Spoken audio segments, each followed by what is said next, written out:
When you look at Robert Skinner and Tia Harding, it's pretty clear that love is in the air. After a year of dating, the Christian couple is planning that trip to the altar. That's nice. That's real pretty.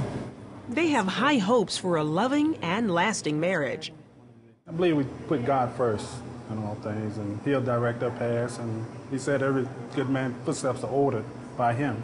I believe first you have to communicate with God first, and then with your spouse. And if communication remains in the marriage, you won't have to worry about a divorce.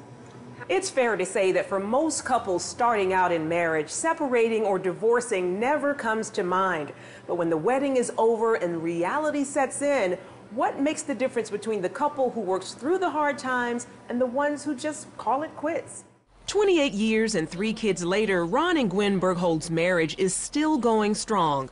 You just have to have that commitment to love each other. And it's not an emotion, it's not a feeling, it is a commitment all the way through the marriage. Gwen agrees, but admits it has not always been easy.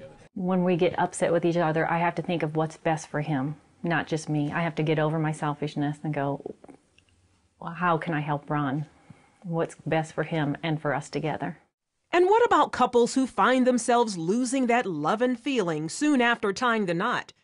Marriage expert Dr. Jennifer Ripley encourages newlyweds to be patient with the process and with one another. Everybody has that feeling after they get married at some point, whether it's 5 days or 5 months or 5 years later.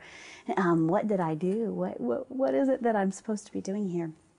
And really, that's the point at which God takes us, I think, from the honeymoon period where everything's beautiful to now, are you going to develop a deeper character? She points to 4 C's in developing that character. First, covenant, because that's how God defines marriage, followed by commitment, communication, and confession. You see these couples that have been married for 50 or 60 years.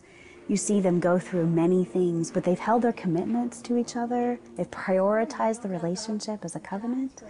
They've communicated well. They're very considerate of each other. They confess, they forgive, they rebond with each other. Research also shows that couples who view their vows as sacred are more likely to stay married, reinforcing the idea that marriage is a covenant, not a contract to be taken lightly. Roy and Isola Jones had that in mind when they said "I do" 42 years ago. I think about the things we said to each other on our wedding day, and I saw how significant they were, how meaningful, how they were rules to live your life. It's me accepting him without trying to change him into my image of what a husband should be. Instead, my job is to love him, is to respect him, is to accept him, and sometimes to forgive him even. Studies also show that friendship between husband and wife is a big plus. You look at how best friends talk to each other and how healthy marriages, people in healthy marriages talk to each other, it looks exactly the same. That is pretty evident when you look at Roy and Isola. We were friends first. That friendship helped us through until we learned some sense, until we started maturing. Meanwhile, Tia and Robert's wedding is just weeks away. The Lovebirds admit they have a lot to learn about marriage, but say they are ready to embark on the journey together. We're not perfect.